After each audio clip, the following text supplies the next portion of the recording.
أعوذ بالله من الشيطان الرجيم بسم الله الرحمن الرحيم. I seek refuge with Allah from the Satan the accursed. In the name of Allah, most kind, most merciful. Respected ulamas, respected elders, sisters and brothers, ladies and gentlemen, Assalamu alaikum. Wa alaikum assalam wa rahmatullahi. May God's peace be with you. I welcome you to this meeting. Hear Deedat speak on Rushdie. It is indeed a great honor for us all to have Sheikh Ahmed Deedat amidst us once more. The internationally renowned Muslim scholar of the Christian Bible will share with us some of his experiences. He will tell us how in South Africa, with a Muslim population of less than 2%,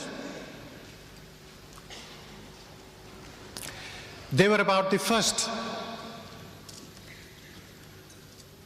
to succeed in having satanic verses banned,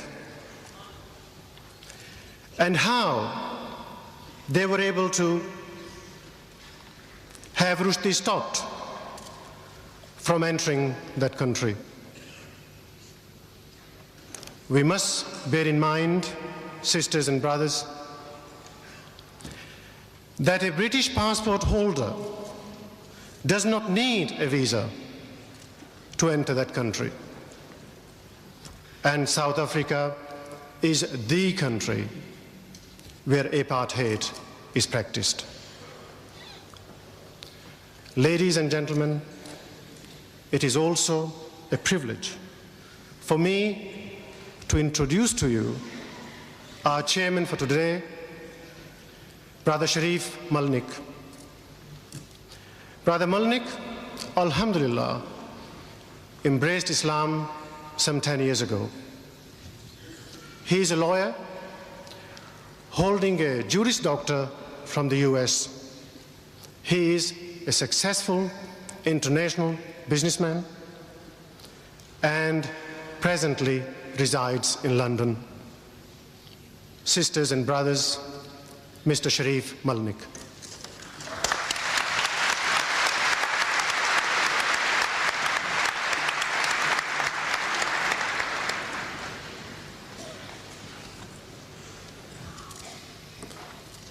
أعوذ بالله من الشيطان الرجيم بسم الله الرحمن الرحيم. Jazakallah khair. Sheikh Deedat, Brother Shamshad, brothers and sisters, ladies and gentlemen, Assalamu alaikum wa rahmatullahi wa barakatuh. Wa alaikum assalam wa rahmatullahi. Before I introduce the honorable and distinguished speaker, I have been asked to read this to you.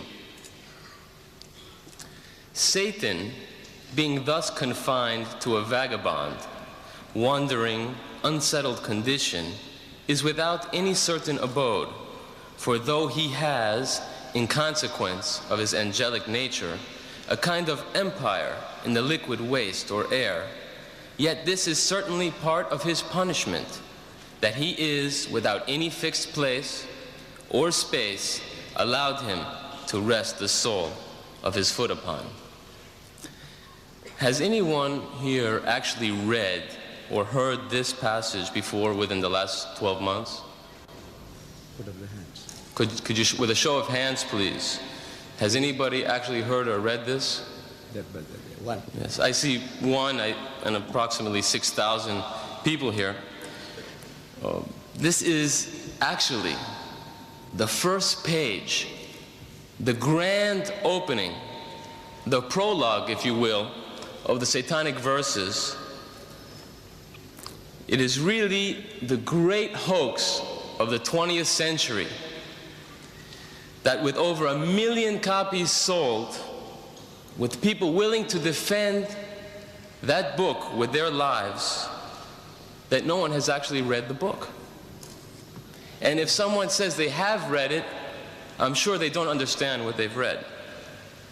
Because if you have read this book and you understand what you've read, then you would not have defended it, but you would have rallied against it. This book truly represents a conspiracy against the nation. We have been fooled, all of us.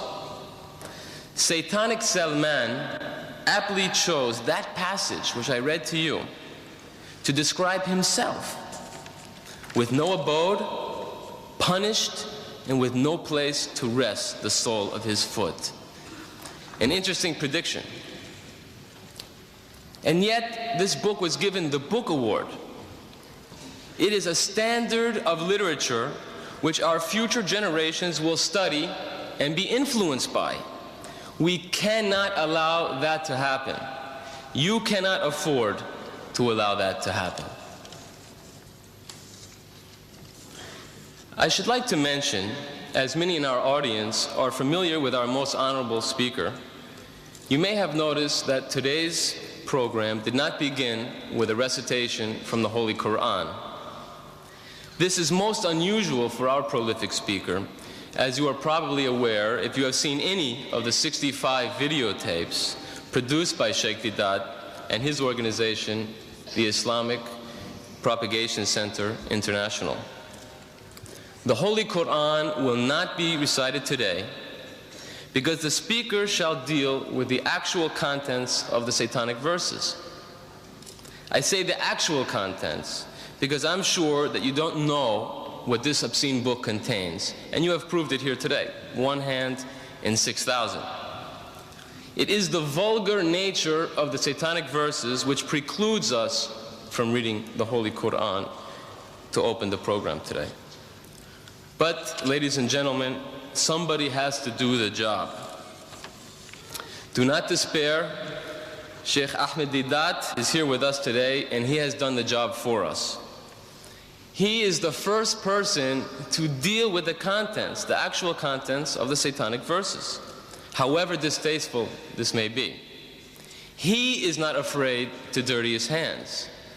For, in order to remove an impurity, one must necessarily dirty one's hands. Let us remember that it is Salman Rushdie and his defenders who have provoked and necessitated this response. I would like to warn the audience that passages from the satanic verses will be read aloud. These passages are offensive to every decent man and woman. Unfortunately, there is no other way to properly deal with this subject. So I would suggest that we have 2 minutes. If there are any persons here who are prudish, or if there are any children here, I would suggest that they take this opportunity to leave the hall. You have been warned also in the advertisements that this is not for prudish men or women. It is necessary to lay out a few ground rules under which we shall operate today. We ask, or rather insist, that you remain calm and orderly. Do not attempt to break the stage security perimeter. At the end of the lecture, members of the audience are invited to ask questions related to the topic. Allow the speaker his uninterrupted time to speak, and then you may participate in the discussion by asking your questions at the appropriate time. I have no doubt that many who are present here today are genuinely seeking truth. Let our behavior today confirm that. It is my great privilege and honor to introduce a world-renowned Muslim scholar of the Christian Bible and comparative religions, director of the Islamic Propagation Center International in Durban, South Africa, the author of dozens of books, a great lecturer and debater who has debated with Jimmy Swaggart, the United States evangelist, Professor Clark, Dr. Robert Douglas of the Zwimmer Institute, and so on and so on. His credentials are too numerous to list here. Ladies and gentlemen, brothers and sisters, respected elders, may I present Sheikh Ahmed Deedat.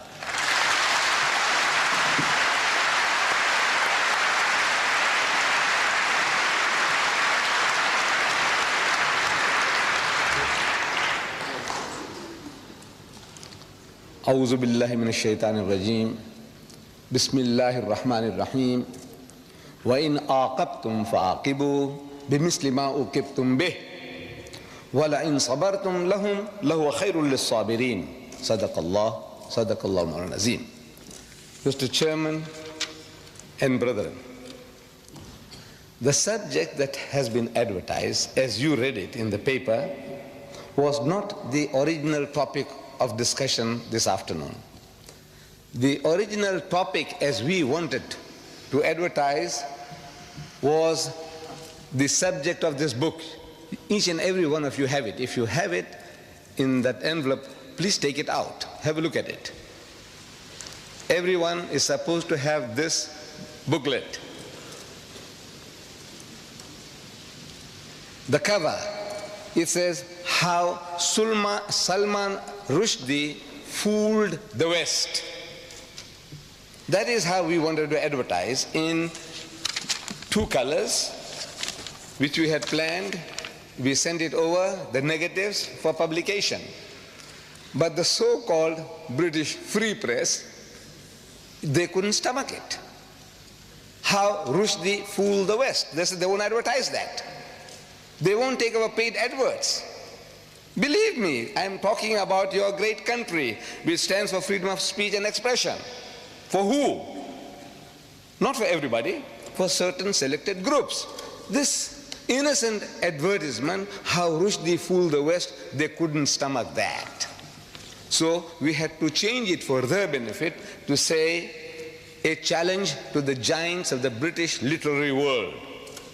These giants, the so-called giants, who are standing in support of Rushdie, I have been reading their statements. They said, never mind what he says, we support Rushdie. Never mind what he says. He is a god. He is their god today. Whatever he says, we support him. How can you deal with people like that? You say, come forward. Now I want to educate you. I want you to know what he says, because you haven't really read the book. That is why you talk like that.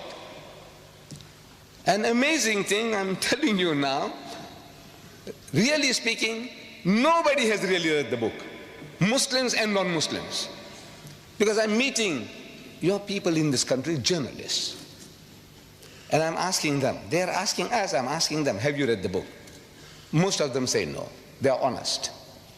But some of them, they said, yes, we have. So I asked them, what have you read? What have you read? He said, well, it's a very, very difficult book to read. I said, yes. So many people say that. What did you read? I will come to that. I will come to that in time. Now, this book came out in September 88, I take it. And there was a furore among the Muslims of Britain. A dear friend of mine here in London, by the name of Arfaq Malik, an attorney at law, a lawyer, he faxes some pages of this filthy, dirty, satanic work to me for my attention. And naturally, any Muslim, any decent person on reading what those pages contain would be infuriated, and I was infuriated. What to do? We said, this book should be banned. So we made an approach to the director of publications, the censorship board in South Africa, and showed him a few selected pages. And it did the job. It did the job. In a country where we are less than 2%, we have no vote, no voice. One white man can buy the whole lot of us out, lock, stock, and barrel. One white man. That's what we are worth.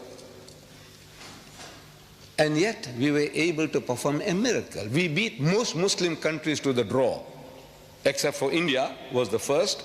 I feel that there'll be hardly anybody here who can contradict me, that we were the second nation in the world to have the book banned. South Africa, the land of apartheid, the polecat of the world, did it. How was it done? These selected pages, we take them over to the director and say, sir, have a look at this. The Satanic Verses, page 461. You don't have to worry. This book is an instruction book, is an instruction manual. When you read it, some of the pages and things that you miss out, you'll find them here. This is an instruction manual for you all. He reads, nigger eat white man shit. Nigger. You know who he's talking about? The Africans. He eat white man shit. You know this word shit. It was so difficult for me to use here, in this very hall. There was a debate and I wanted to use this word and I skirted around and around, beating around the bush, and I couldn't come to it. I couldn't say the word shit. But now I have to say shit because I have to quote him. I said, now you know, human dung, you know, cow dung. What the hell? Therefore you were warned.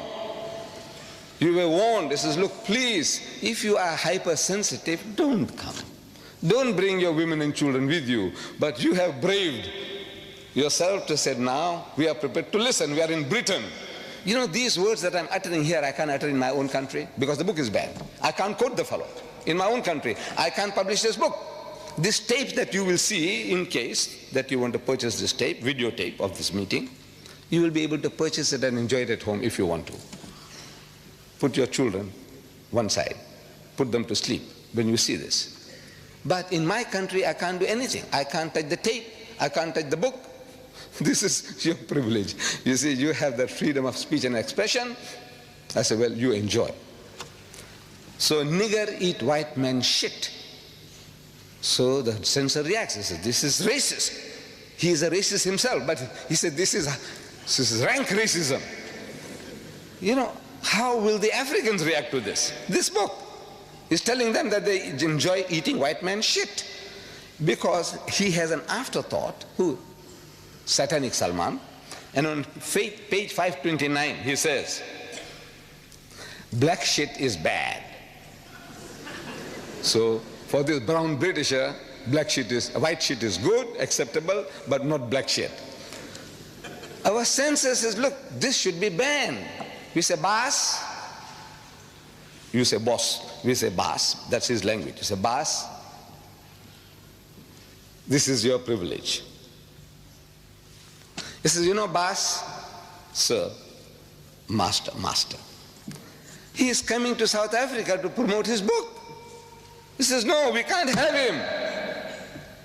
He says, boss, this is your privilege. So the book is banned and he was banned from coming to South Africa.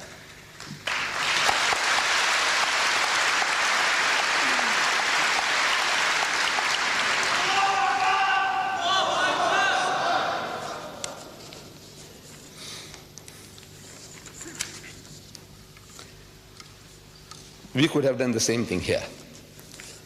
You see, but we didn't really read the book. It's an amazing thing. Nobody really reads it.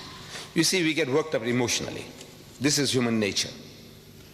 Something that hurts us, we have no time to think. If I was here with you during those days, I would have joined you. In your marches, in your crying, in book burning, I would have been one with you. But you see, I'm at a distance. And from a distance, you see more things than what you are now directly involved. You are in it. You are under pressure, under attack. You are barbarians. You remind them of Hitler. Hitler burned books, so you might also create a Nazi party here and, you know, overtake the country. All these fears, they well up, and now you have to battle with this.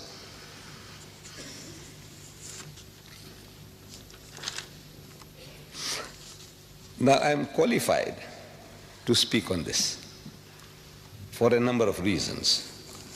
Number one, you see, I am an elder brother of yours. To some of you, I'm an uncle. Some of you can call me grandpa. I'm an old man. number one.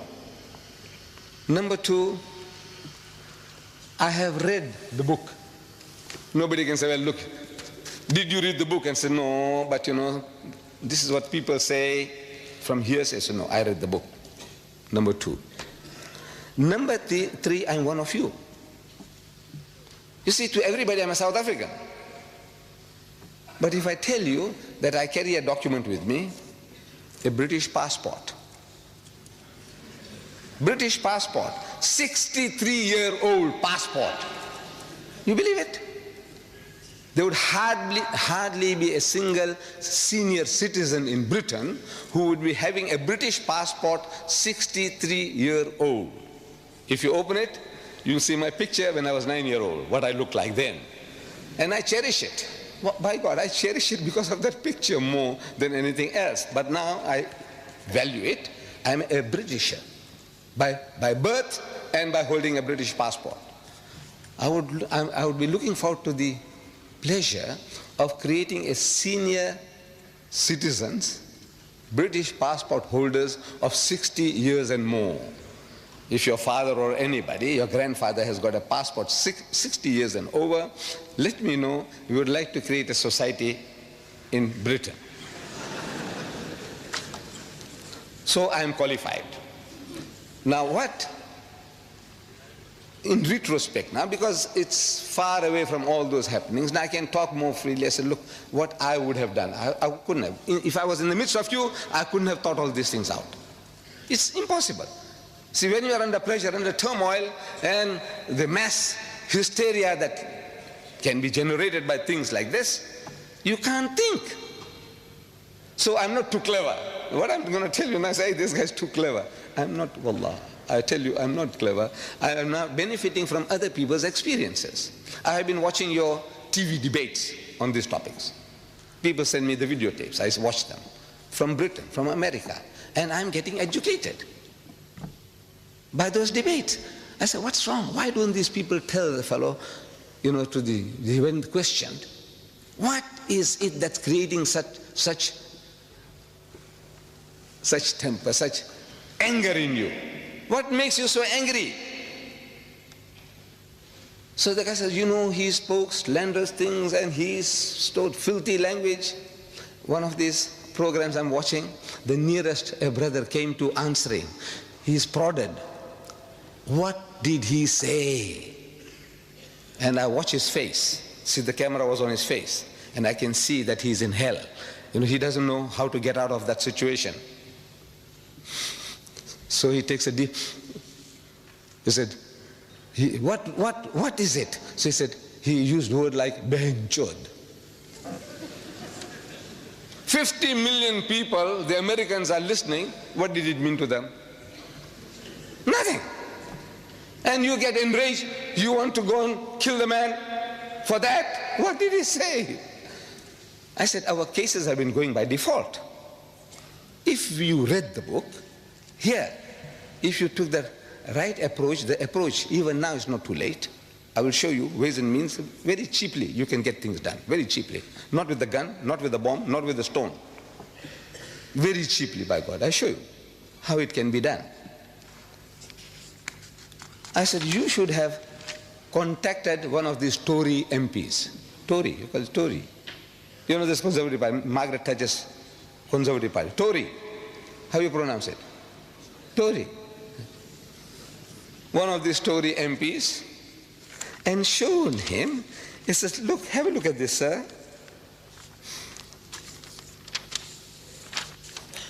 Our Iron Lady, our Prime Minister, this fellow Rushdie, show him the page, open the page 269. He calls our Maggie torture. Torture, not Thatcher, torture. One sentence, one word sentence, torture, full stop. Then he calls her Maggie the bitch. You know that? He is calling our Prime Minister Maggie the bitch, and he got away with it. Then on page 80 of his book, he says the British. I don't know how I'm going to say this. Page 80, he says the sister, F-U-C-K-I-N-G, British. You see, he's thinking in Gujarati or Hindi. He's born in Bombay. He wants to use the word that our representative used on the TV, Behin Chod. No, he's thinking in that language and he translates it, but not at that stage. When he uses that word, no translation. Sister fucking British. This is what he's telling them. You fuck your own sisters. British, whether you are Pakistani British or English British or Sikh British or Jamaican British, you fuck your own sisters. You take that? You take that? I said, tell this to the MP. Look at this, sir. And this guy on page 169, I'll come to it later in detail, he has sex with the Queen. He even cohabits with the Queen. I will come to that. I tell you, immediately the book would have been banned. Immediately, no arguments. But you were crying about yourself. You know, he saw my mother, he saw my fathers, our spiritual fathers, our Sahabas, he did this, he did that. It's a good luck to you. You are a people, you know, you have been a challenge to us for over 1,000 years. You conquered once Christian lands, never to be retaken. The whole of North Africa was Christian. Whole of North Africa, Egypt, Morocco, Algeria, Libya, the whole lot was Christian. The whole of the Middle East, Syria, Palestine, what you call Lebanon, all this was Christian. You came and ruled Spain for 800 years. You knocked at the gates of Vienna. You have it a challenge. And even now, when you are down and out in the gutter, even now you tell the guy, he says, look, sir, don't drink. Drinking is bad. Gambling is bad. No dating, no dancing, no courting. Don't eat the pig. Don't you?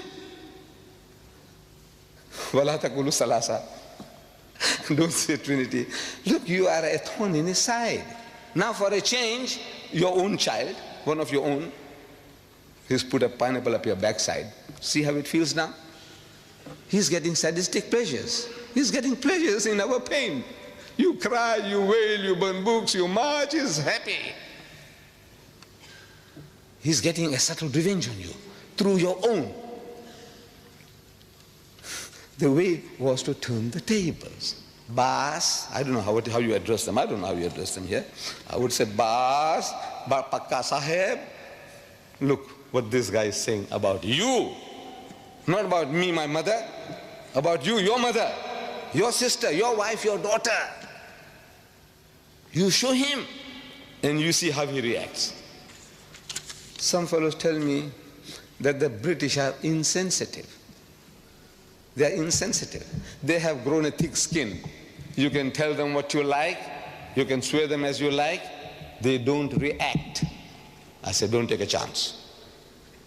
You're making a mistake. He's highly sensitive. But his sensitivity is selective. Where it affects him, I will give you illustration, examples.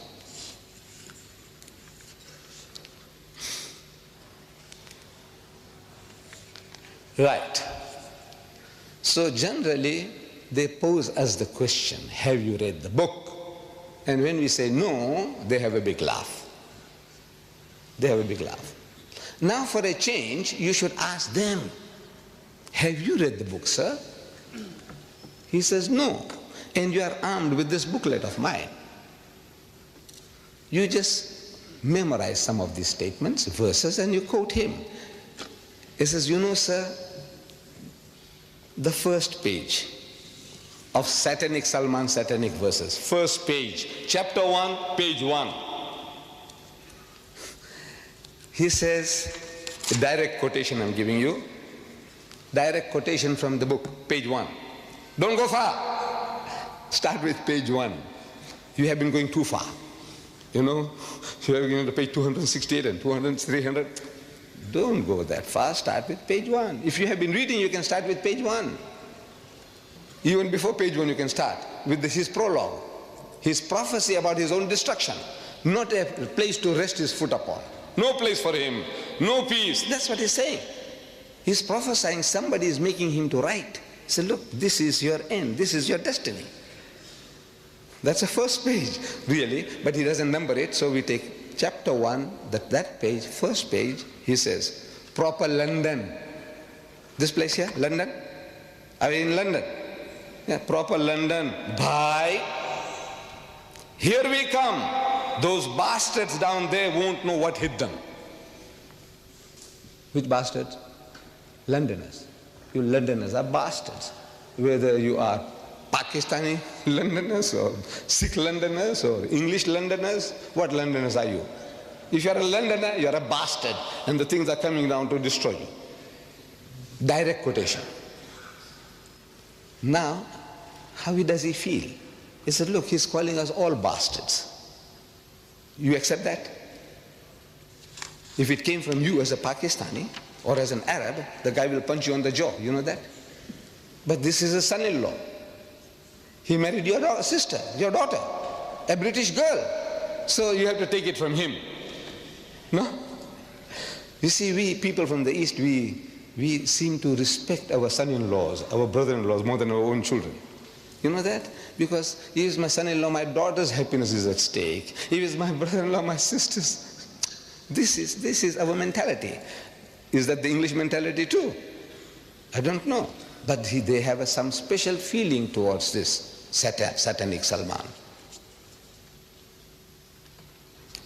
So he starts with bastard, very mild. But I said, wait a little till he gets warmed up. Let him get warmed up. That's first page that was. He uses, on that first page, 16 Hindi words. 16, 1-6. For which he gives you no meaning. And you lap it up. I'm talking about the English now. The Hindi, maybe some Hindu. Our young people, what will they understand? Yar, bhai. Huh? What will you understand? What is he talking about? Takatamtum. No. If I read it to you, you can't imagine anybody taking this book up, paying 15 pounds, the fool. He pays 15 pounds for this book, and he reads this. I read the first paragraph. See what you make of it. To be born again, sang Jibreel Farishta, tumbling from the heavens. First you have to die. Hoji, hoji, hoji, hoji. The Englishman understands what he's saying. Hoji, hoji. To land upon the bosomy earth, first one needs to fly. Tata, takatum. The Englishman laps it up. Very nice, very nice. What? Indian spice.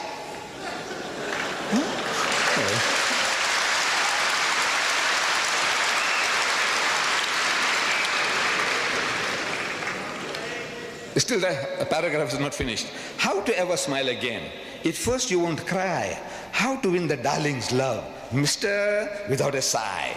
Baba, if you want to get born again, just before dawn, one's winter's morning, New Year's Day, or thereabouts, 2 real, full-grown, living men fell from a great height, 29,002 feet, towards the English Channel, without benefit of parachutes or wings, out of a clear sky. And this is a masterpiece of the English language. Yes, for which he gets a Booker Award. He gets a Booker Award for that. And it carries on 16 words. And by the time I finish up, I said, you know, this guy here, he spattered the whole book, over 100 different exotic Indian words. And the choices of the language from the gutters of Bombay, or the sewers, you know, sewer pipes from the sewers of Bombay. Page 80. He says, hijras, chutias, shits. The Englishman, I want to know what is he lapping up.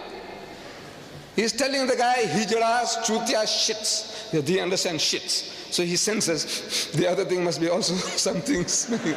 But what does he know what he's reading?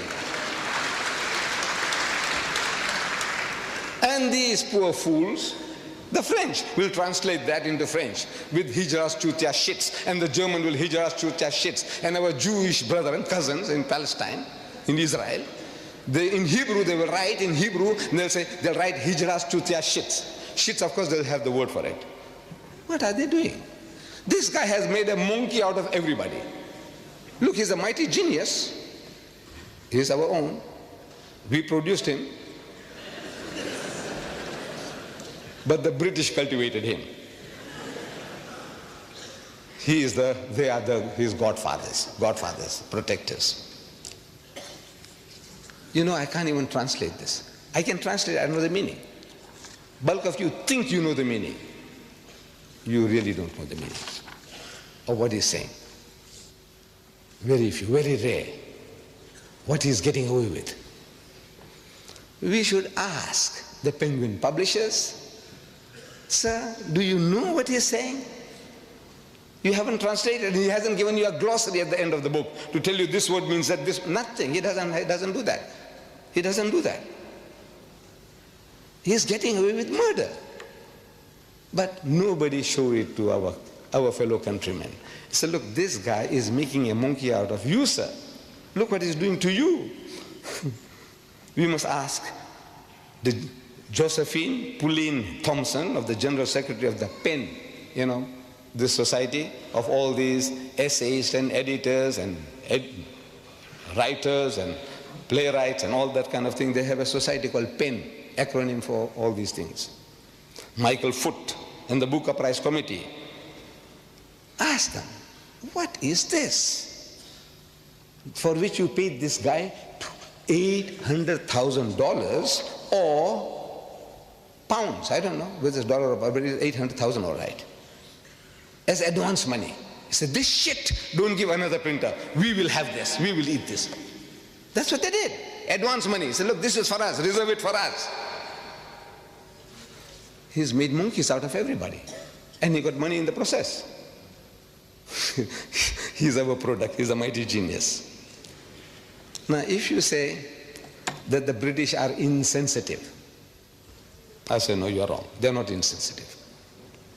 I'm reading in my country, call for ban in our local newspaper. It's a dateline from London. The news comes from London into our newspaper there. Call for banning a person. Furious British MPs, I'm reading. You will find this on page 9 in your book. Don't take it out now, leave it now, leave it now. Furious British MPs have called for American actor Mickey Rourke, R-O-U-R-K, Rourke, to be banned from Britain. Harry Greenway, Conservative MP for Ealing North, said, I hope the British government will never allow this man to set foot on our shores. Never allow this man, this American, originating from Ireland. His grandfathers, their great-grandfathers had migrated to America. He's an actor. And they won't allow him to come into Britain, ban him from coming to Britain. I'm shocked beyond belief, he said. Greenway says, I'm shocked beyond belief. The MPs were particularly incensed by his use of a 4-letter word. Because that guy used a 4-letter word, Mickey Rourke, to describe Mrs. Margaret Thatcher's policies. That's all. Not for her, not describing Margaret Thatcher, but her policies. He used a 4-letter word. You know what the 4-letter word is. Anybody don't know, put up your hand. You don't know what the 4-letter word is. You all know, thank God. For a 4-letter word, they're so incensed, they won't allow him to land in Britain. But Rushdie does one better than that. He uses the same 4-letter word, for which the Mickey Rourke can't come to Britain, but he improves upon Rourke by making it active. That guy said F-U-C-K, he ends it by I-N-G, ing. The first word gets stuck in the throat of the British, and the second one goes down, slips down easily, because he makes it ing, fucking policies. Can you imagine? No, double standards. No, they didn't know. He uses 4 in half a paragraph. He uses that word 4 times to describe Margaret Thatcher's policies. Listen. Oh, full stop. That's a sentence. Master of speech. No, it is. Look, the shorter the sentence, look, they tell us, in language writing, if you can, full stop. That's a masterpiece. It is. If you know about writing, you'll agree. He says, no, that's a master. Full stop. She's radical, all right. Talking about Margaret Thatcher. She's radical, all right. What she can fucking achieve is literally ... I'm only quoting direct quotation. Direct quotation. I'm not going to add any words of my own. Because I told you in my book here, it's unexpurgated. I don't interfere, I don't improve, I don't try to add or delete or soften, nothing. These quotations are unexpurgated as they are in his book. You can check it up. And if you find that I'm pulling a fast one on you, every mistake you take out, £100 for you.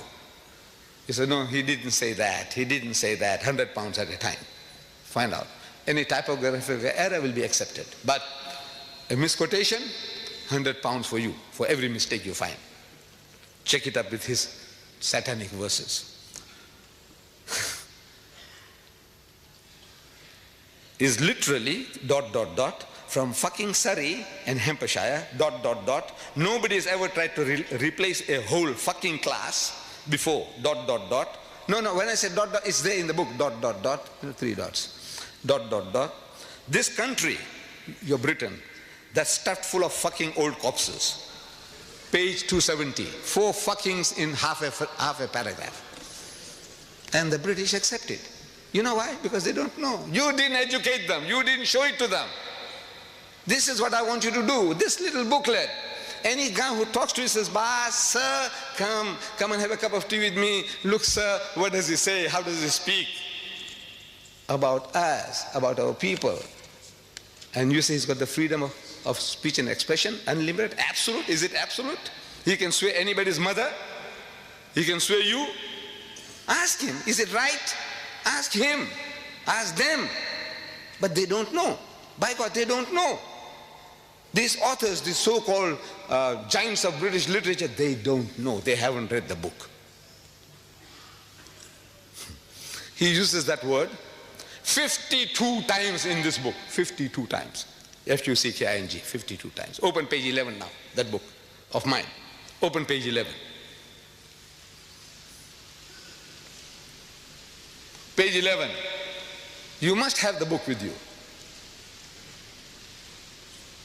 We made it that every seat that one would take will have a book there. Page 11. You have a look there. Every letter of the alphabet. 52 times he's used that filthy, dirty word. 52 times. One for each week of the year.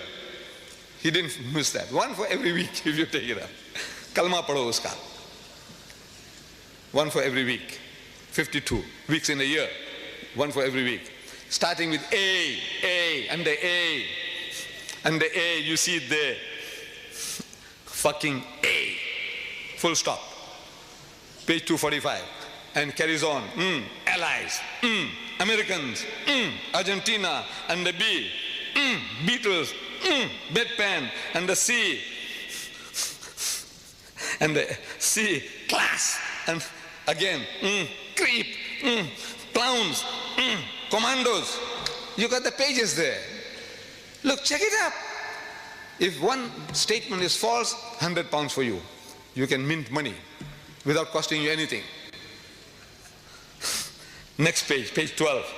You see under diff, under F, under D. What a thing, what a... You want me to go through it? You want me to go through with this? Huh? And he wins a Booker Award. He gets $800,000 advance money for this. Literary masterpiece. No, you read it. What can I say? I'm forced to say it's fucked up the English language. The bastard.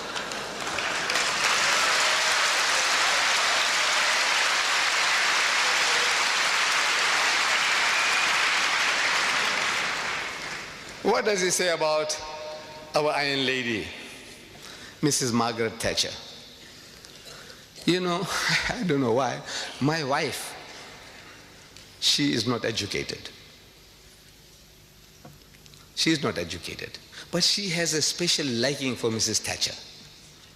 When Mrs. Thatcher appears on the TV screen, all stations close, all stop, all work stops. She must listen to her. You know, maybe it's her militancy, her forcefulness, the clarity of her expressions. She is very clear. She loves Mrs. Thatcher. My daughter, she loves Mrs. Thatcher. They don't understand her policies. Look, you might want to question me. Please don't question me about her policy. I don't understand myself. But I also admire her. You know, the way she speaks, I like that lady. On page 269, he says, this torture, Maggie the bitch.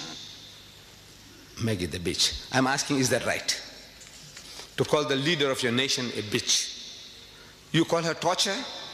Maybe Mrs. Thatcher can take it. You know, she's so big, she's so great.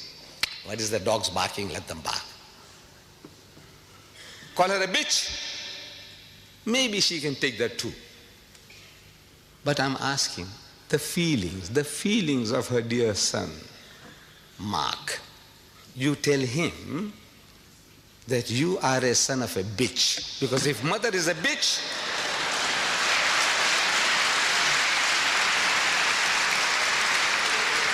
so no, I'm not saying it. Rushdie says that you are a son of a bitch.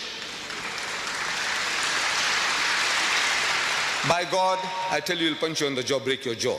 I have seen him on TV. I know what he looks like, a great footballer when he was in South Africa. You say that, look, I'm not saying it, sir. Mark, these are not my words. Rushdie says that you are a son of a bitch and I'll give you one on the jaw. What about the feelings of her darling daughter, Carol?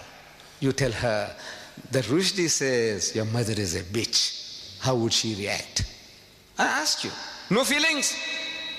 You have no feelings. They have no feelings? What are they made of? Stones? No, they're human just like you and us. By God, I tell you, they will react. I didn't hear. Iron Lady, she's Iron Lady. I said she can take it. But now, what does Islam say to that? What does Islam say? Allah tells us in the Holy Quran, do not defame nor be sarcastic to each other. وَلَا تَنَابَذُوا بِالْأَلْقَابِ. Nor call each other by offensive nicknames. This is our teaching. Don't call people by offensive nicknames. Iron Lady, maybe it's an honor. You say, look, she's tough and strong. She can do more than a dozen men's job. She's great. She takes it as a compliment. Torture, is that a compliment? We know it's not. He's distorting Thatcher to torture. Allah says in the Holy Quran, where? In Surah Hujurat. Where do you find Hujurat? In the book, in the Quran. How do you find Hujurat? I said, look, if you have this book, you must have it. You live in this country without this book? I don't know what I can tell you. This book here by Abdullah Yusuf Ali, this translation, at the back of it has a very comprehensive index. Somebody gives you a reference, Hujurat, and the H, look for Hujurat. It'll tell you chapter 49. 49 is easy to find because every page is numbered. Every page is numbered. Once you find 49, as an ayah number, verse number 11, easy to find. So you read the وَلَا تَنَابَذُوا بِالْأَلْقَابِ. And do not call people by offensive nicknames. Teaching you. Or another place under slander. Don't slander. Give you references. Don't backbite. Gives you references. What do you want to know? Anything you want to know, everything here is on your fingertips. And this is your privilege to have this for £5. Almost 2,000 pages for £5. There are fools who are paying £15 for 547 pages. This satanic Salman's satanic verses, 547 pages, thick, these are thick pages, cheap paper. They are out to mint money. The cover is beautiful. The cover, as you see, is very beautiful. It is beautiful. You know, I mean, the coloring, the production is good. But it's only a piece of paper. This is hardcover, solid, gold written. This is paper, but however, it looks very nice. 547 pages of filth, rubbish for 15 pounds. This 2,000 pages, 5 pounds. 2,000. This is Fletcher Bible paper.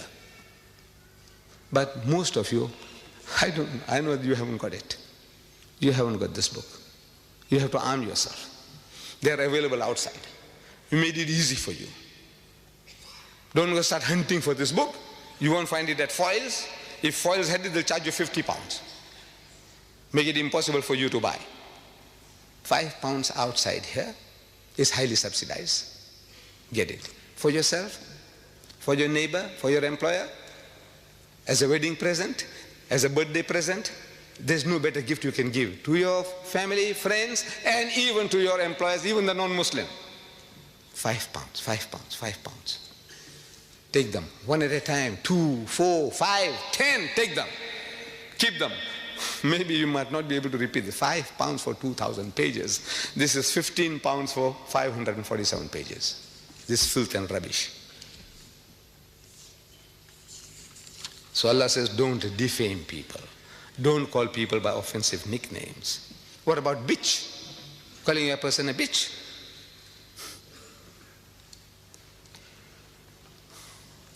You besmirch the name of a fair lady in these terms, that she is a zania, bitch is a zania. Other words, softer words, they call them tat, they call them call girls, call them hookers, whore, harlot. This guy, he calls her a bitch. In the house of Islam, anybody making such an attack upon anybody's personality, he must produce 4 witnesses. So-and-so is a bitch, produce 4 witnesses, eyewitnesses. And after having given their evidence, if under cross-examination, if one of them fails, only one out of 4, one fails, everybody gets 80 lashes. Everybody gets 80 lashes each. If one guy fails in cross-examination, this is proof false, everybody gets 80 lashes. You call us barbaric.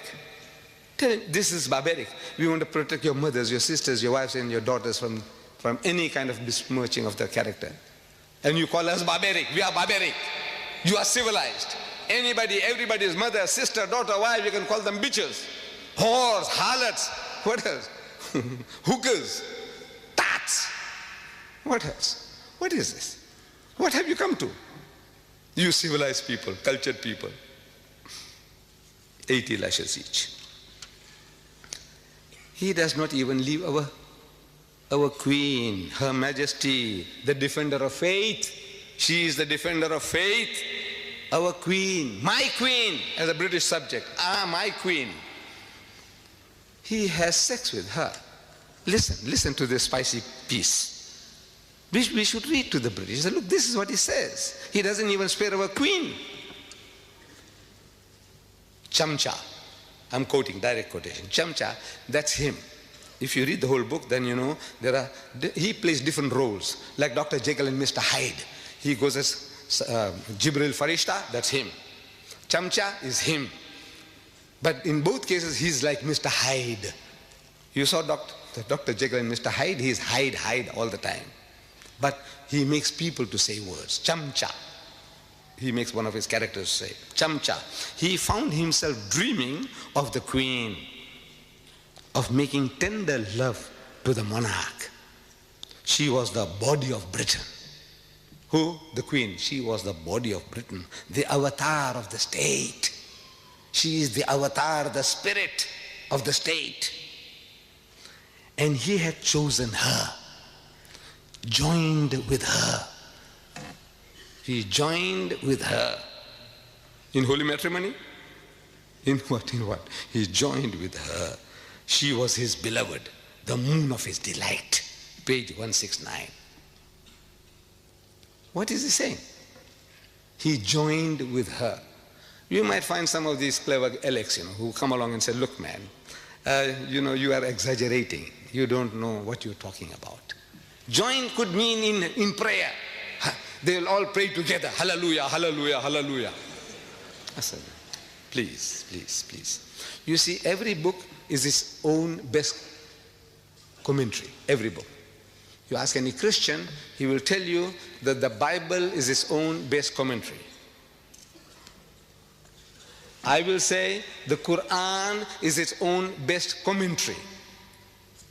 And by extension, the satanic verses is its own best commentary. The book itself, if it can reveal the secret to you, you don't have to look for it outside. The meaning, you don't look for it outside. Let's see how he uses his word joined in another place to tell you what he means. In case you misunderstood, you're so dense or such a pervert, you want to exonerate anything he says because he's your God. Whatever he says, you say, no, I support him. So if you want to support him, now listen now. He says, I'm quoting, direct quote, page 479. Wild donkeys, fucking wearily and dropping dead, still conjoined. Joined, conjoined. What is he saying? What did he do to the queen? What did he do to our queen? You take it? You accept it? You are not inferior. You don't feel hurt. There's something wrong with you. If you live in a country, you must be loyal to that country. Otherwise, get out. If a country is worth living in, it is worth dying for. Otherwise, get out. You have to be loyal to your rulers. This guy here, what he does to our queen, and you don't feel enraged. There's something wrong with you. There's something wrong with the British. Tell him so. There's something wrong with you, boss. I think what has happened to you? Cry with him. Cry for him. Cry. Make him to cry. Cry with him. Don't cry about yourself. Cry for him. What this guy has done to him, his benefactor, his godfathers and his godmothers, what he's doing to them.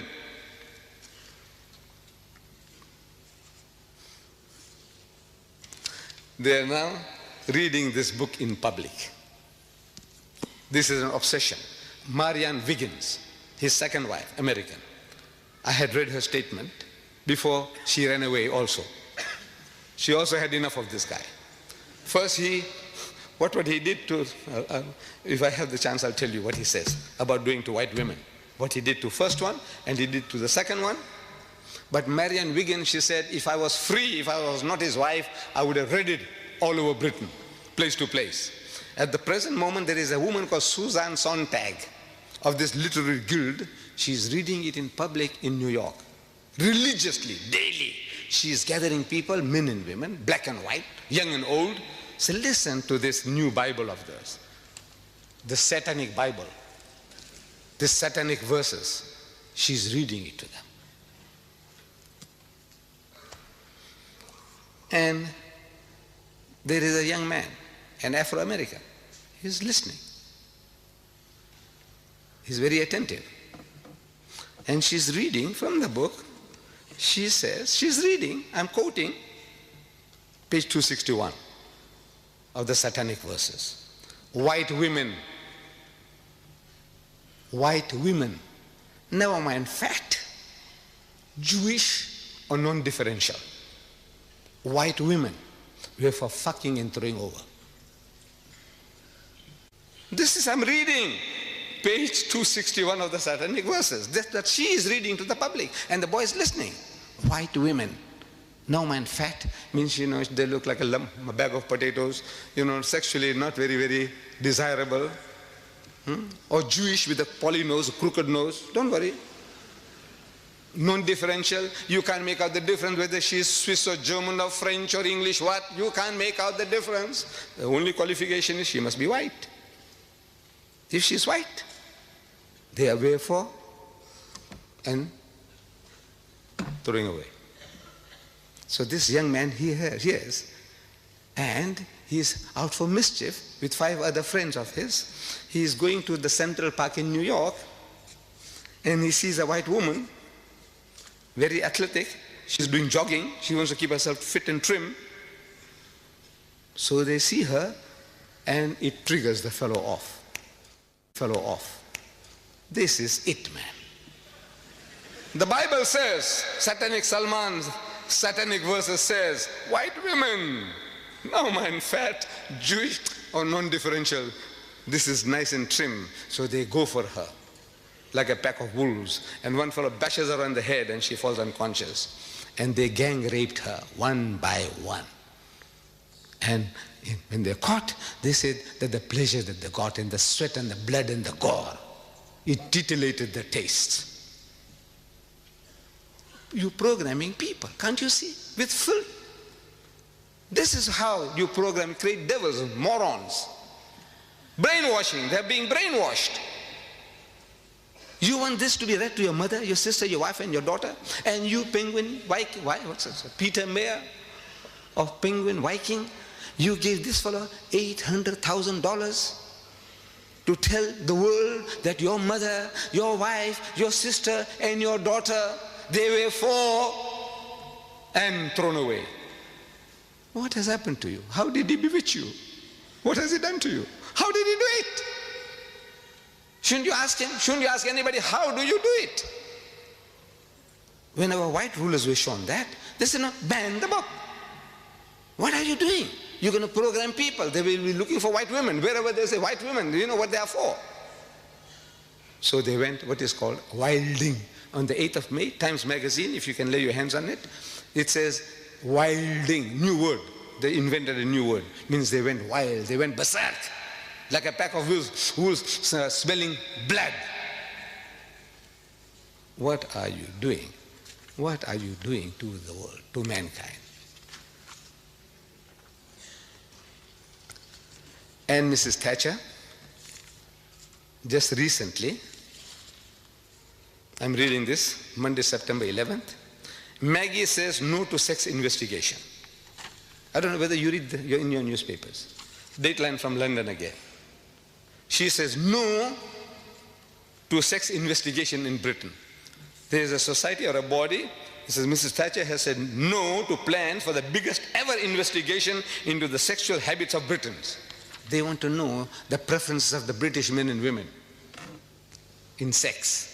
This is no. Maggie says no, you shall not do that. I admire her for that. By God, I admire her. She's Muslim. She's Muslim-like. Maybe she's reading the Quran.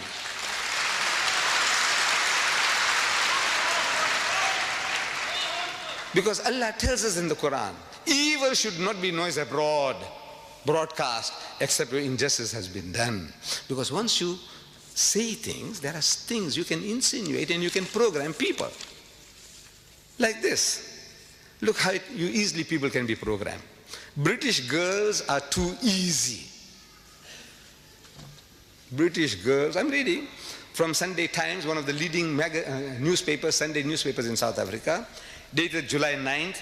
It says, British girls are too easy.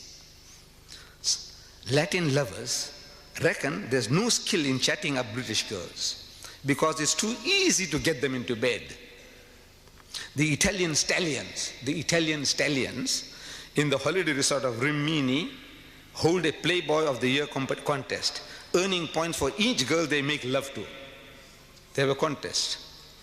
Prim, Catholic Italian girls merit 10 points. If you get a prim Catholic Italian girl, if you get her into bed, 10 points for a bonk. One bonk, you get 10 points. French girls, if you can bed a French girl, you get 6 points. And if you bed a German Fraulein, you get 5 points. But British tourists are worth just 1 point.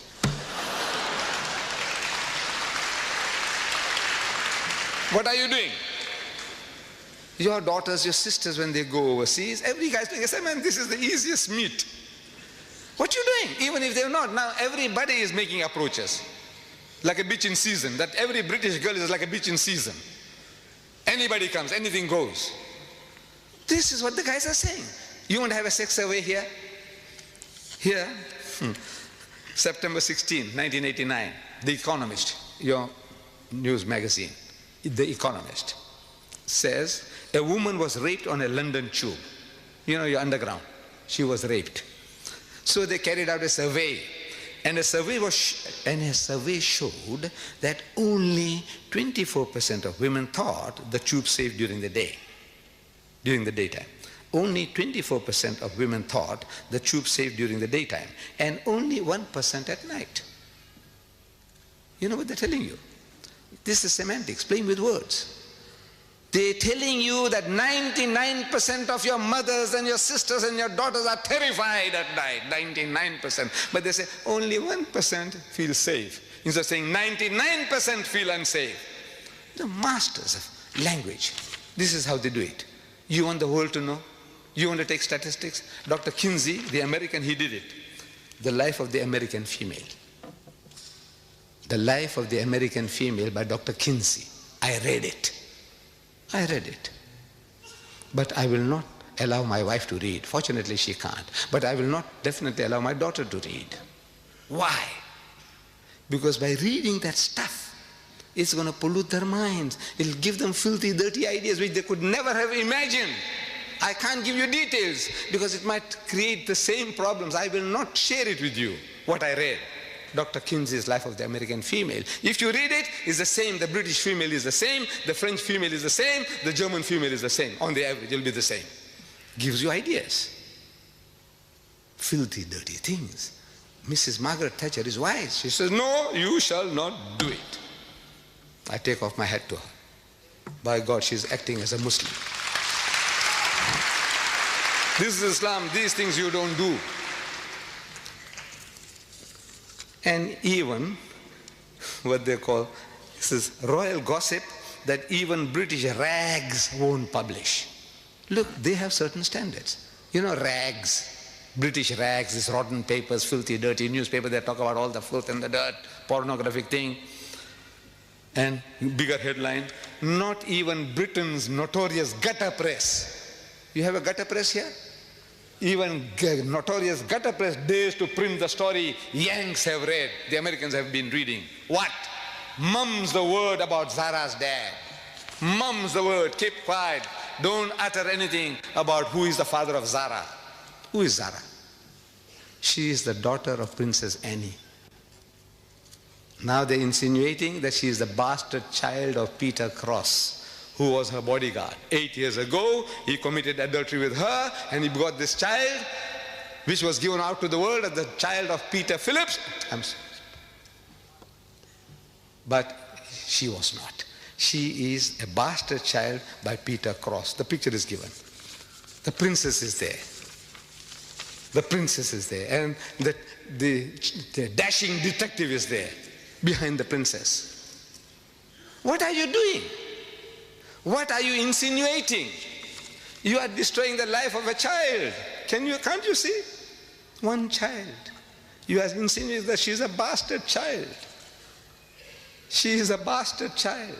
At school now, 8-year-old girl, wherever she goes, if she's cross or angry about something, he says, I know why you are cross. Zara, I know why you're cross. Because you are the daughter of Peter Cross. Can I say, look at her, look at the picture. Maybe she was sullen or in a moody, this thing. Here, they give you a picture where she's sullen, she's moody. He said, you see, she's cross because she's the child of Peter Cross.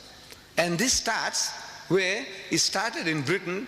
One of your leading newspapermen here, the doyen of British newspapers, of the Daily Mail, columnist, Nigel Dempster. He goes to America and he makes these insinuations. He says Mr. Dempster was offering his expert opinion on the recently announced separation of Annie from her Mark Phillips, her husband, the undisputed father of Annie's son, Peter, age 11. Undisputed. He's got it blood tested. Can you imagine? He says now he's undisputed. How do you know he's undisputed? But now he's undisputed. He's giving the guarantee that the 11-year-old boy is undisputed his father's son. Asked by an interviewer to explain the breakup of the marriage, Mr. Dempster said, the problems dated back to the birth of Zara and cited long-standing allegations of an affair at that time between Annie and a dashing detective, Peter Cross, who was then her bodyguard. The newspaper says it's an old trick. Get the story published over here, means in America, first, and then you can write about it at home in England. You say, the Americans say, I'm not saying anything. The American newspaper said that Zara is the bastard child of Peter Cross. Can you do that? In the house of Islam, can you get away with that? By God. But this we want to protect, we want to help you, we want to teach you, but you can't teach, you can't help if you don't know the book yourself. We don't know our own book. We don't know the games that they're playing to be warned. Once you know, you can deal with the matter better. So, we are told, Allah tells in the Quran, Ya ayyuhallazina amanu, say, O you who believe, Ajtanibu kathiran min adh-dhann. Say, avoid of much of suspicion as possible. Inna ba'da dhanni ithmun, because in most cases suspicion is a sin. Wala tajassasu, and do not spy upon one another. Wala yaghtab ba'dukum ba'da, and do not backbite or slander one another. Ayuhibbu ahadukum an yakula lahma akhihi maytan. Is there a single one of you? Is there one of you who's prepared to eat the meat of his dead brother? That's what you are doing. The person is not there to defend himself or herself. You are eating your dead brother's meat or your dead sister's meat. Allah is asking, is there one of you who's prepared to do that? Eat his dead brother's meat? Even cannibals don't do that. They love your meat, love my meat, but not his brother, and carrion, dead meat at that. فَكَرِهْتُمُوهُ, says, stop. Nay, they will abhor it. Unko karahat hogi, karahat. They wouldn't like it. Wattaqullah, say, fear Allah. Stop it. Inna Allah wa tawwabur rahim. Even now, Allah is of forgiving, most merciful. Jo ho gaya to ho gaya. What has happened in the past has happened. Stop it. No more. This is barbaric. This is barbaric teaching. These are satanic verses. The Habib says these are satanic verses. This is satanic? Is this satanic? Or you are satanic? Who is satanic? What is satanic? No, the trouble is also with us. We have let the Quran down. We don't know our own book. This ayah, how many of us have read? How many of us are trying to live by it? Very few. You know why? We are not programmed with it. To be programmed, you read, and you become aware and implement it in your life. This was from Surah Hujurat, again, chapter 49, ayah number 12. Don't spy, don't snoop, no snooping, no slander.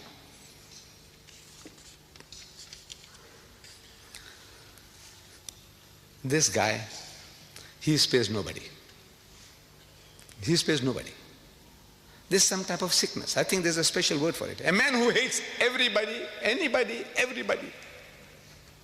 Even himself. If you read, he hates even himself. There's something sickness. He is a case for a psychiatrist. But he is an evil genius for writing. And there are conspiracies at work. Conspiracies, people are conspiring for this.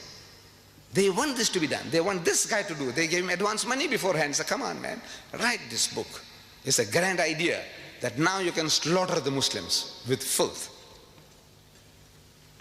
I said he spares nobody. Even my Hindu cousins. My ancestors were Hindus. I come from Bombay, India. My ancestors were Gujarati Hindus. I'm thanking Rajiv Gandhi. We all Muslims, we must thank Rajiv Gandhi for banning the book. But I'm telling him in my little booklet, I says, Rajiv, you have done yourself a great favor. I will not attribute motives to him. Oh, he wants to curry favor with the Muslim voters. No, don't do that. If a man has done a good deed, acknowledge it. Rajiv, I thank you for what you have done. Thank you very much.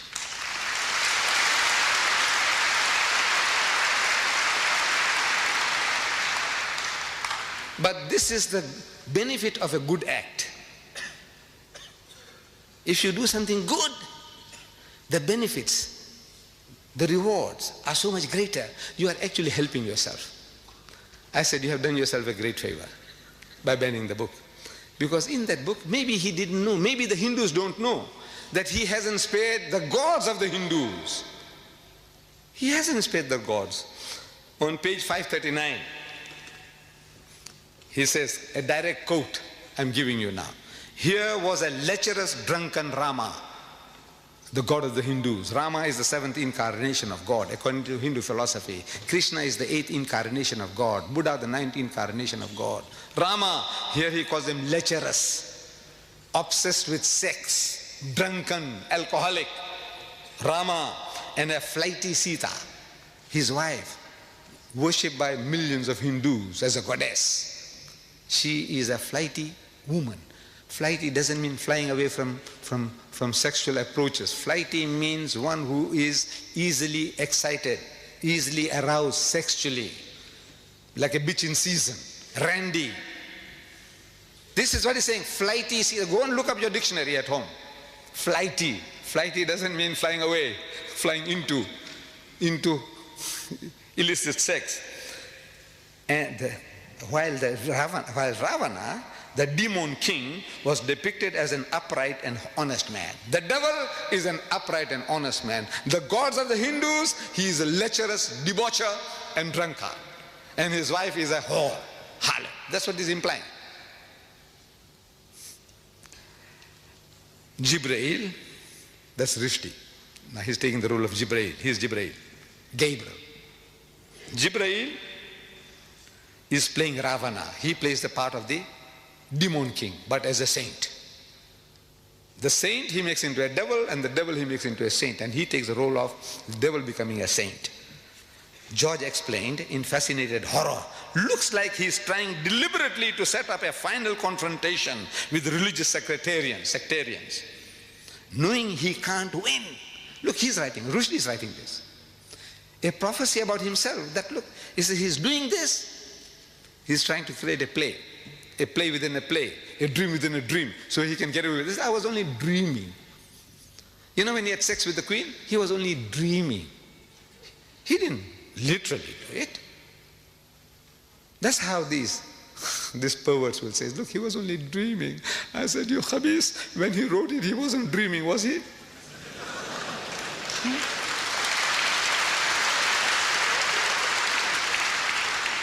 So it's a dream within a dream. So he said, look, it was a dream. This guy dreamed and that other one dreamed. What are the dreams? He says, a final confrontation with the sectarians, knowing he can't win, that hell, he'll be broken to bits. Page 539. That he will be broken to bits.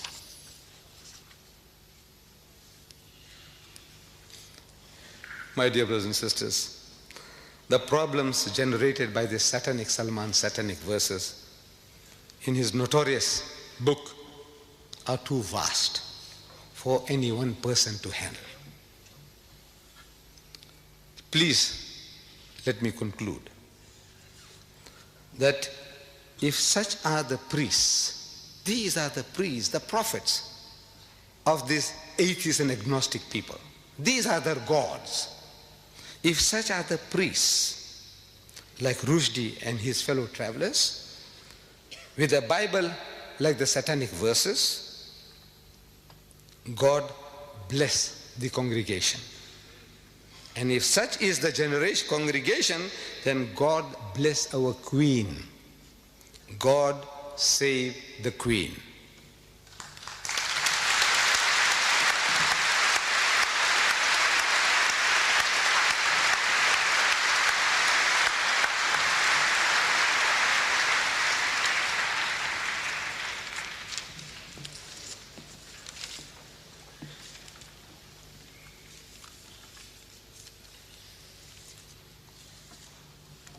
Assalamu alaikum wa rahmatullahi wa barakatuh. We're most grateful to Sheikh Ahmed Deedat for presenting his views and analysis of the satanic verses. Jazakallah khair. It has been truly enlightening. How Rushdie fooled the West. How true. Weren't we all fooled? We shall begin the question and answer segment of this program shortly. At this time, I would like to invite those members of the audience who would like to ask a question to Sheikh Deedat on the topic to form an orderly queue behind the microphone, which has been specially provided for your use. If we could come down the right aisle to form the queue, and then after you have finished your question and the question has been answered, if you could leave through the center aisle.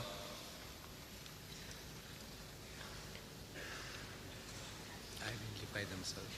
They can identify themselves. While you are forming the queue, it is essential that the following guidelines be strictly adhered to, so I would like to fill you in. This will avoid the chairman having to interrupt the questioner. This is a question time, not an opportunity for you to make a speech. If you want to make a speech, then I suggest you hire a hall, such as Sheikh Deidat has done today, the Royal Albert Hall, and he has graciously consented to entertain your questions. Please, only one question per visit to the microphone. If you have further questions, please just go down the center aisle and take your place at the back of the queue again. So this way, more people have an opportunity to ask questions, and as well, we get a broad range of questions. Please do not interrupt the answer. Ask your question and be respectful enough to listen to the answer. This is not a debate. Finally, please keep your questions succinct and related to the topic of today's lecture, how Rushdie fooled the West. It is not fair to the speaker or to the rest of the audience to ask a question on another topic. There are many tapes which you can purchase after this question segment which will deal with all of the other topics. There are approximately 65 tapes. If you could see Brother Shamshad, I'm sure that he could help to fill any needs that you might have to get any of the videotapes. They can identify themselves and ask. And also, if you would please, before asking your question, identify yourself and then proceed to ask your question. Okay. I think then we're ready for the first question. If you could please, sir, identify yourself and ask your question. Assalamu alaikum. Wahib Hassan, a student. Just like to ask, should Rushdie die?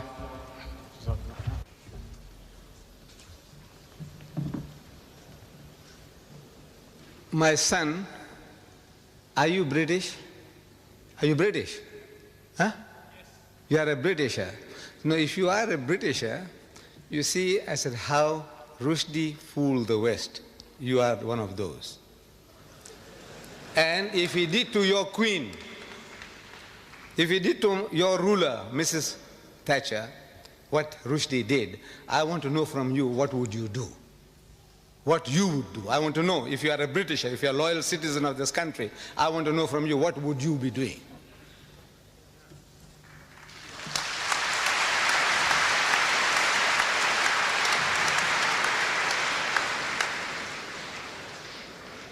Incidentally, the topic of should Rushdie die really is a separate topic, and there is a video cassette. It's Should Rushdie Die, the Islamic Verdict, which also is available outside. The next questioner, please.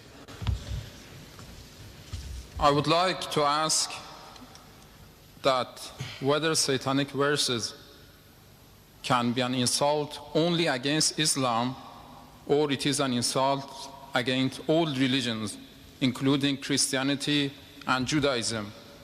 And if yes, is it not a good idea to ask the leading figures among Christians and Jews to express their views, whether they agree with the content of this book or not? Because I personally believe it is not insult against only Islam. It is insult against all religions, including Christianity, Judaism, and Hindu religion. And the second thing I wanted to ask, because I or other people here might have the wrong impression that you are a supporter of any political figure, could you also clarify that point? Yes. Could you repeat the second part of your question, please? I or other people might have the impression that you are personally a supporter of certain political figures in this country. Please clarify also that point. Thank you. The second question first. I have no affiliation with any political parties or any religious groups. I'm a Muslim, and I stand here as a Muslim, and I speak as a Muslim.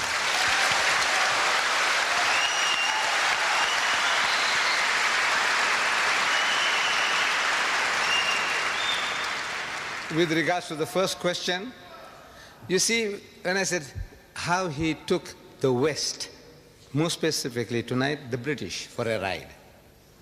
Now the British, you can't say the British are only Christians. My Muslim brothers say they are British. The Jews in this country say they are British. The atheists say they are British.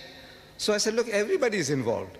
You don't have to carry any religious label, affiliation, to specifically address you. He says, now look, you as a Jew, you know, you are being attacked. You as a Christian are being attacked. I said the whole of humanity, or the whites in general, and we Muslims in particular, everybody is attacked. So we don't have to start separating. I said, now where is your stand? You as a Britisher, whether you are an atheist or a Muslim or whatever you are. If you are a Britisher, you live in this country, you have been enjoying the benefits of this land, I want to know what is your stand, what must you do? And I told you, I spelled it out for you. The thing we have to do is to educate the people about the book. When he opens his mouth, Rushdie, so come, let us talk. This is what I'm suggesting, that you call the people for a dialogue. Sit down, man, give him a cup of tea, give him your bhajjas and samosas. I don't know whether you understand that. You see, you ask the Pakistani what I'm talking about. You know, I don't know whether you are from Iran or from where, what the bhajjas and samosas, whether you understand. But our bhajjas and samosas will do the trick. Give it to the guy, and talk to him.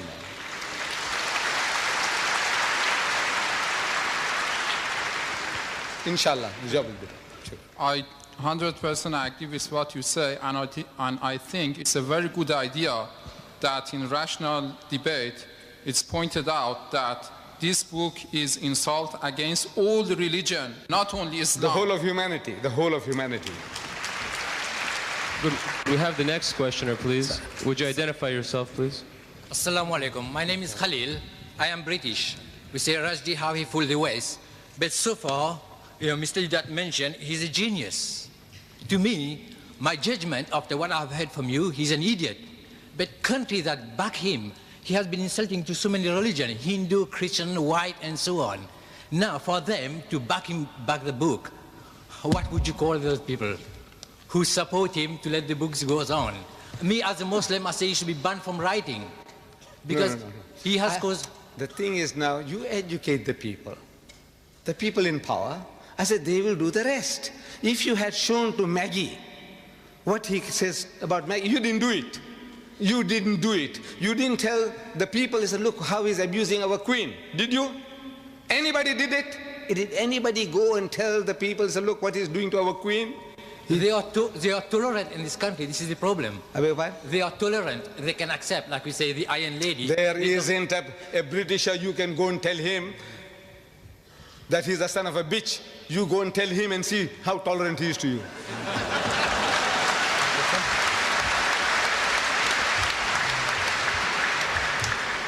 Would you identify yourself, please, and ask your question? Assalamu alaikum.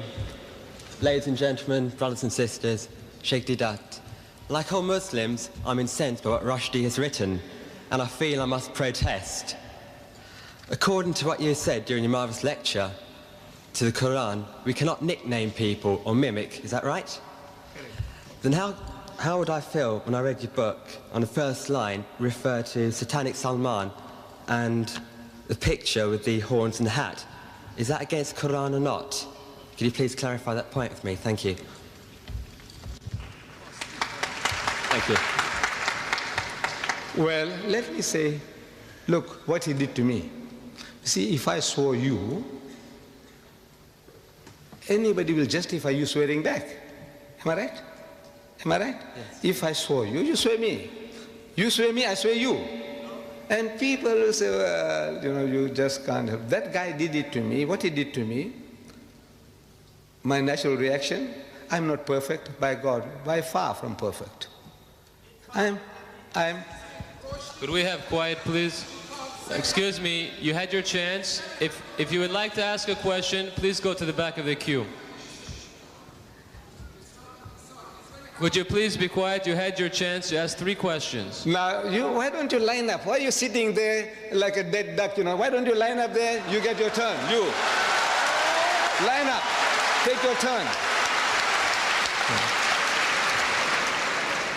Then we know who you are, what you're talking about. See, shouting from there.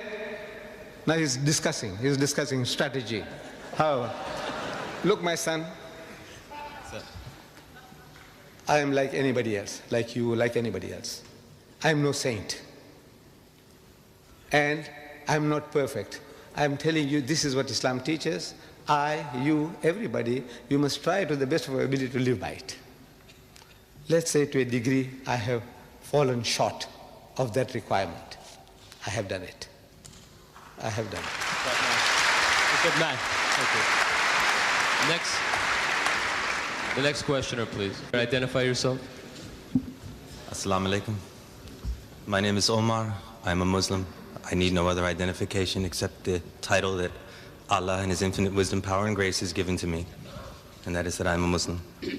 I heard much of what you said and I agreed, and I heard much of what you said and I was hurt and disagreed. I was pained for the children that were here and the language. Of course, we live in a world where language such as that is often used. But what pained me the most was when I heard, if I can quote you, and please allow for my inaccuracies. Sometimes I am often mistaken. If you live in a country, you should be willing to die for it. Well, there are many countries in which I'm willing to live, but there's certainly only one cause for which I'm willing to die.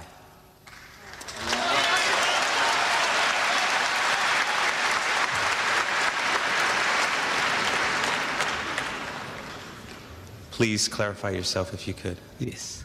Thank you. You see, I made a statement that if a country is worth living in, it is worth dying for. I did say that. Islam teaches us that if you can't live, you can't practice your religion, you can't do things right, then you make hijrah. Allah tells us in the Quran that His earth is vast.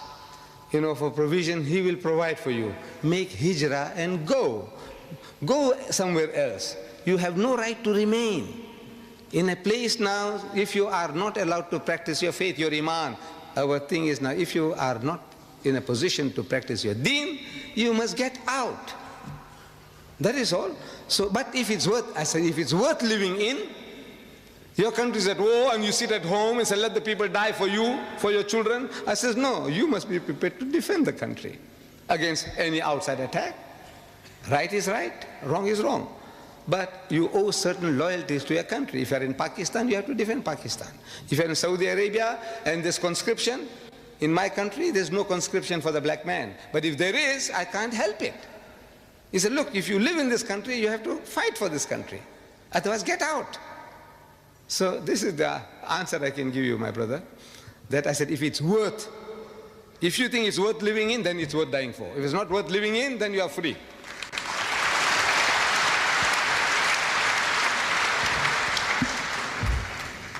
Assalamu alaikum. Brother Sheikh, in bracket, Professor Deedat, in your opening speech earlier, you mentioned the course you took in South Africa relating to this satanic Salman. I think I am in full support of what you did, and I am very pleased with the success you got. But will people, say in predominantly Muslim countries, and also Muslims living in this country, follow the same course? Viewing that the book was written here, published here, which means all those actors, the Queen, the head of state, and other leaders who were accused or abused, have read the book, presumably, or some others have read it and translated it to them. They knew it, and yet they allowed it to be published.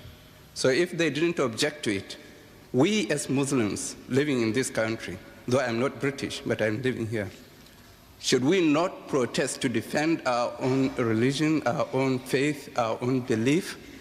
May I know what you think about the action of our brothers and sisters in Bradford, who really brought us to light to defend our cause? Thank you. I think you missed the point when I said that if I was here with you when this turmoil was taking place, I would have joined you in your marches, in your crying, in your book burning. I would have been one with you. Did I say that, if you remember? I said that. I would have been one with you.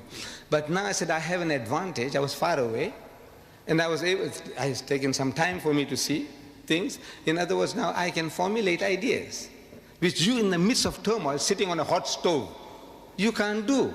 It's not your fault. I'm not blaming anybody that, look, why couldn't you do this? I said, look, the reason is you were in turmoil. You are on the run. Like Jesus Christ. You see it in the Bible. The man is on the move. Every time he opens his mouth, people want to stone him. So he's on the move. It's a different circumstances from another man who is at peace and rest and he's able to deliver a message. So I have that advantage and experience from other people's mistakes. I'm benefiting. I said, look, this man here on the program was questioned. Have you read the book? And our heroes, almost all, they said no. So I said, no, I mustn't fall foul of that. Suppose I go to Britain and I offered 50,000 pounds to BBC TV. BBC TV, I offered them 50,000 pounds to give me 5 minutes on prime time to give them the best of Rushdie. I said, you want to read in public? You had the blasphemous banquet? Give me only 5 minutes and I give you 50,000 pounds. Give me 5 minutes to read to you the best of Rushdie. No reply.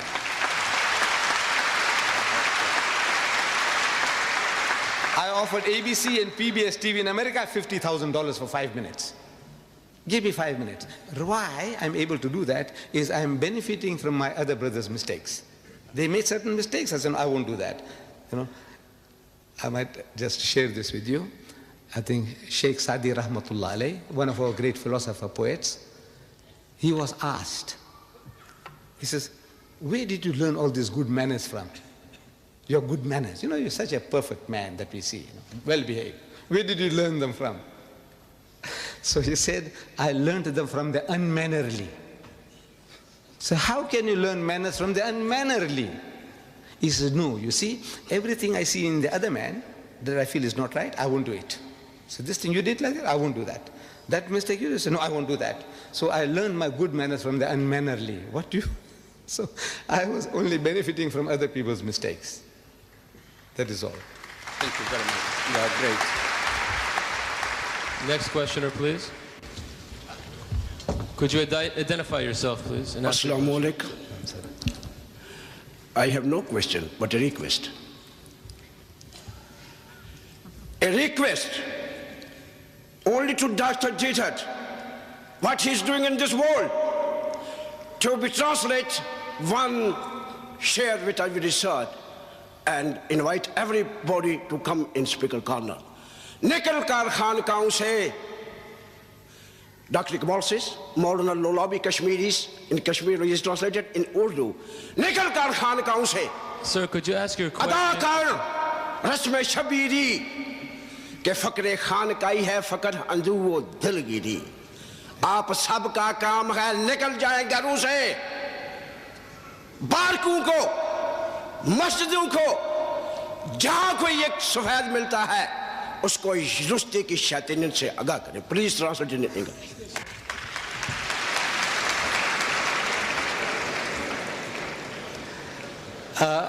I'm not an Urdu Khan, but so a few words I understood was that instead of remaining in the monkeries and in your cloisters, you know, saying tasbih and sitting down doing nothing, so get out and do some work. That is what is. In essence, that's the message. Assalamu alaikum rahmatullahi wa barakatuh. Brothers and sisters, Sheikh Ahmed. It's all right us saying, right, to stop Salman Rushdie for what he's done to the brothers and sisters. But don't you think he's done the damage already to us? Don't you think what he's done already is very bad already? So don't you think that if we did see him, our natural reaction would be to do something to him? Wouldn't you think so? For what he's done to us? You are a Britisher? Yeah. Right. Your feelings are my feelings. Yeah. we have the next questioner, please? Would you identify yourself, please, sir? Assalamu alaikum wa barakatuh. After all the things that that Salman Rushdie did, said, and would he be allowed back into Islam? Would he be allowed to accept Islam again? You see, accepting Islam, this is in the hands of God, whether Allah accepts. If you commit murder, rape, whatever, you commit a crime. Now, if you make istighfar, repentance, sincerely to Allah, Allah can forgive you. But in the house of Islam, the Sharia takes its course. Allah can forgive, but the Sharia won't forgive. You committed a murder, deliberate murder, you deserve to die, life for life. But in the hereafter, your recompense is there. Allah says, all right, okay, you sincerely repented, I forgive you. That's his prerogative. But the Sharia has no right. The Sharia won't allow you to forgive if you do a crime.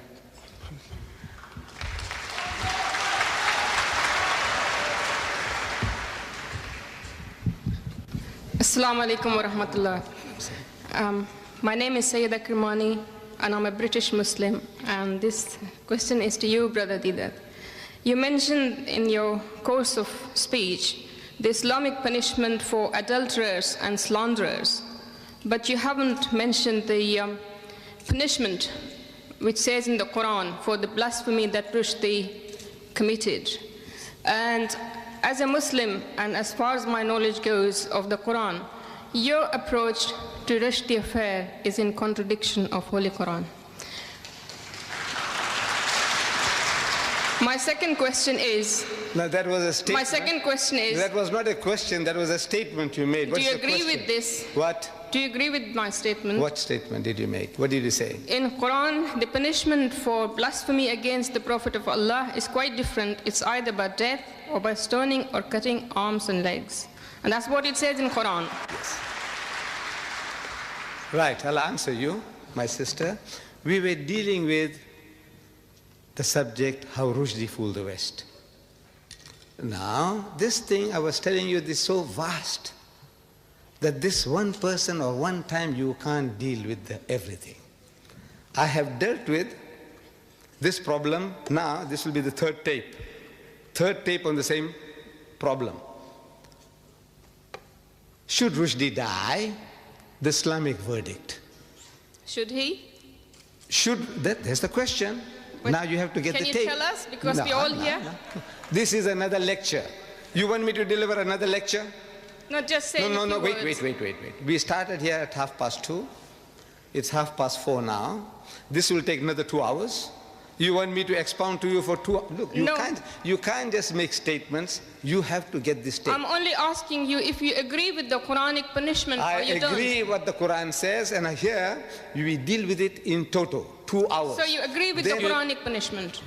As a Muslim, how can you disagree? That's all I want. I think that...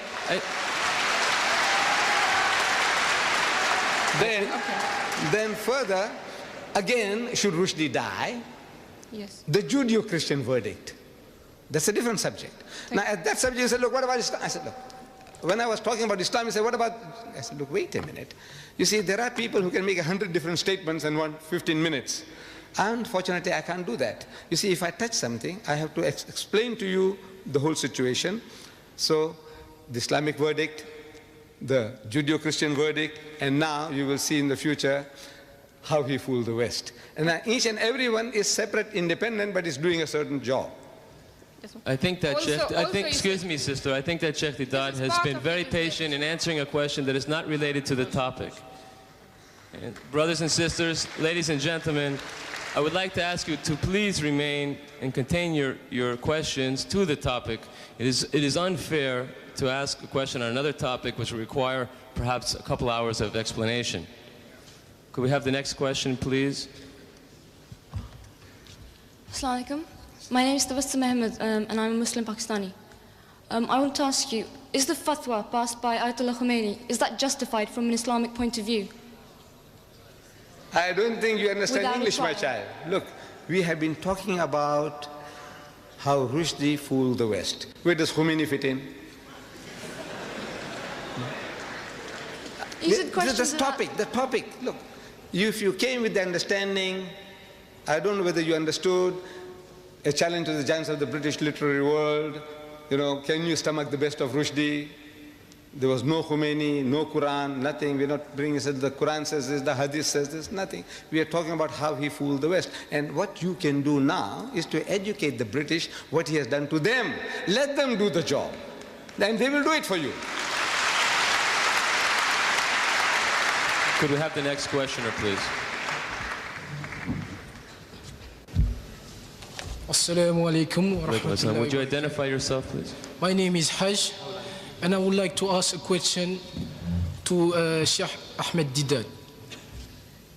He says that Rushdie has blasphemed all the humankind, all human beings.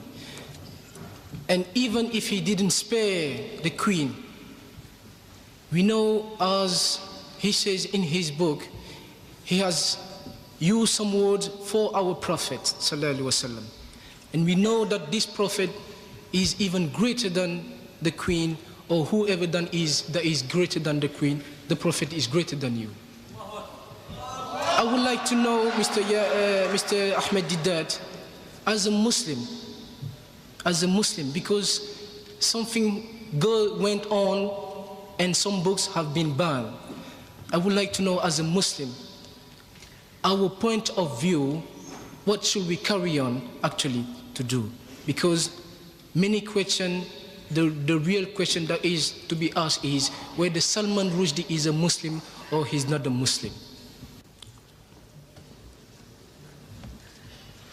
I don't think you're reading the newspapers. Look, Salman Rushdie, he says he is not a religious man. He doesn't follow any religion. That's his verdict. He is out of the pale of Islam on his own confession. Well, now what do you want to go and ask him now? What will we ask him? He says he doesn't believe. Finish. It's over. That's what he says. He's a murtad. He's an unbeliever. So you can't treat him as a believer. What else proof you want from him now? I don't know. The whole world knows that he says he's not a religious man. He's not a Muslim. He says so. He was born in the house of Islam. You and I can be.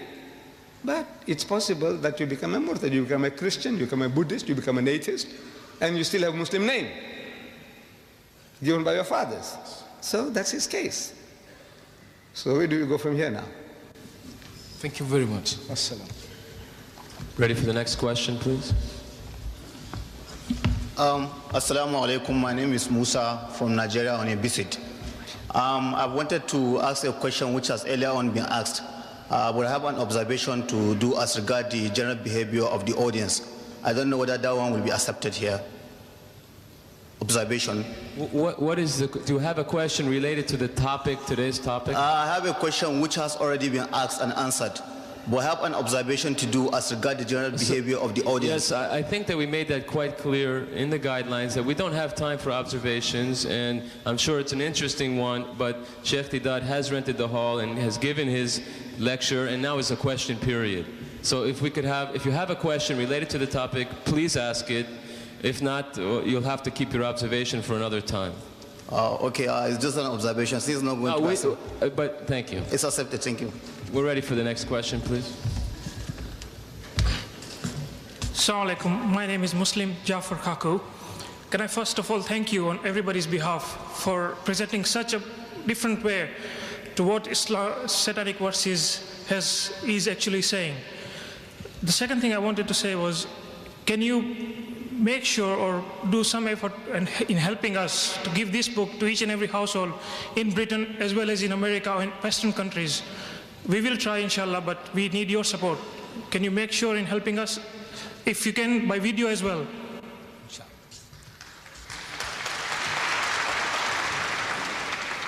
We are publishing 100,000 in Britain for free distribution, and another 100,000 in America for free distribution. I would like to see 1 million copies here and 1 million copies there. But now I'm appealing to you that don't kill the goose that lays the golden egg. You see, don't kill us. What you do is, how much does this book cost each? Roughly 15 pence? Right. This costs 15 pence. Buy 10. Buy 100 at 15 pence each, so you don't kill us. And you give them out on your behalf. You know, this is what you ought to do. That way you'll be helping us immensely. Because now I'm interested in publishing the 100,000, it's under print. But then I said, look, I want 1 million. Look, this book should be given out in the streets, in all the cities. Give them out freely. You know, you buy them at cost price. If you can publish them yourself, cheaper, we are giving you an open order inside. We want no royalties from you. We have no copyrights. You publish it, you sell it, you distribute it free. No restrictions whatsoever. So if you want to do that, you can have that privilege as well. You can print it yourself. Maybe it'll cost you 10 pence. Yeah. Maybe it'll cost you 5 pence. Go ahead and do it. But help us that way. Spread the book. Inshallah, we'll help you. But if you can start a fund or something just to publicize this book and the videos, I'm sure you'll get a lot of response from people who want to donate to this cause. No, we don't want donation. You just buy it yourself. If you have got no time, buy 100 copies only. Okay. For how many? 15 pounds. Thanks very much. Or something like that. Thank you.